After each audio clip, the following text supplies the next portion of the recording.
गांव के एकदम कोने पे एक पुराना मंदिर था। सालों से वीरान पड़ा था, टूटता हुआ। उसकी पुरानी ईंटों पे बेलें छरी हुई थी। हवा में सीलन और सड़न की एक अजीब सी गंध थी। गांव वाले मंदिर के बारे में फुसफुसाते हुए बात करते थे। कहते थे, इस पे श्राप है।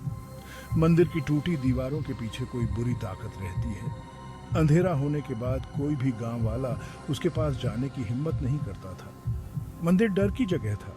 ये उस बीते हुए कल की याद दिलाता था जिसे भूल जाना ही बेहतर था।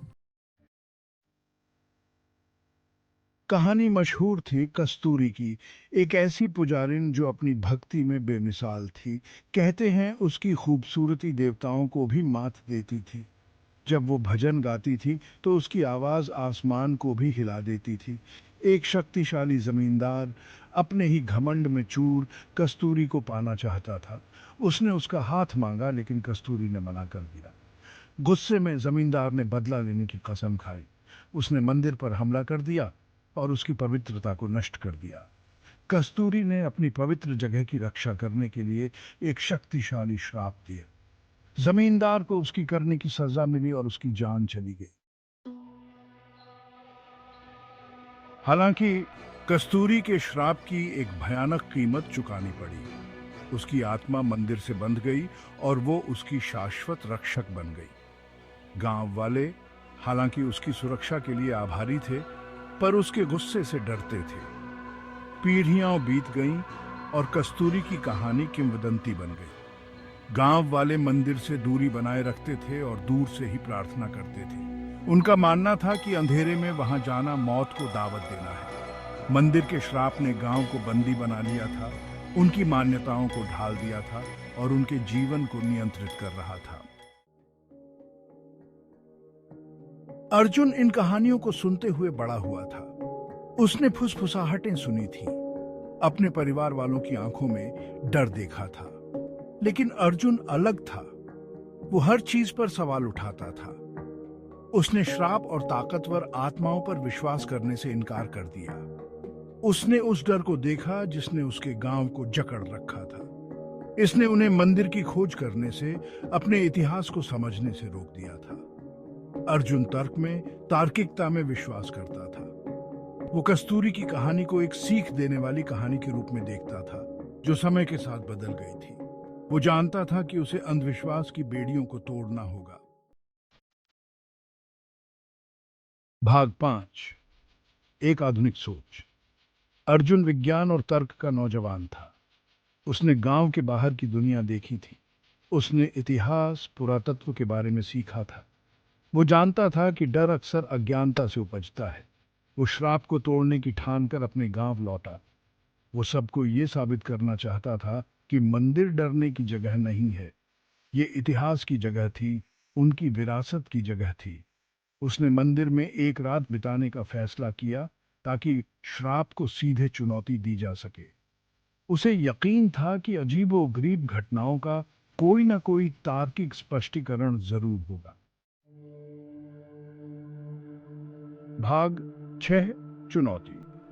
जब अर्जुन ने अपनी योजना की घोषणा की तो गांव वाले डर गए। उन्होंने उससे पुनर्विचार करने की विनती की। उसके माता पिता, उसके दोस्त, यहाँ तक कि गांव के बुजुर्गों ने भी उससे न जाने की भीख मांगी। लेकिन अर्जुन दृढ़ था। उसका मानना था कि जो भी मंदिर में भूतिया है, वो उससे तर्क कर सकता है। उसे यकीन था कि वो मिथक के पीछे की सच्चाई का पर्दाफाश कर सकता है। जैसे ही सूरज डूबने लगा और गांव पर लंबी लंबी परछाइयां पड़ने लगीं, अर्जुन मंदिर की ओर चल पड़ा। वो अपने डर का सामना करने, अपने गांव को बंदी बनाने वाले श्राप को तोड़ने के लिए दृढ़ था। भाग 7। रात का अंधेरा। जैसे जैसे अर्जुन मंदिर के पास पहुंचा, हवा ठंडी होती गई।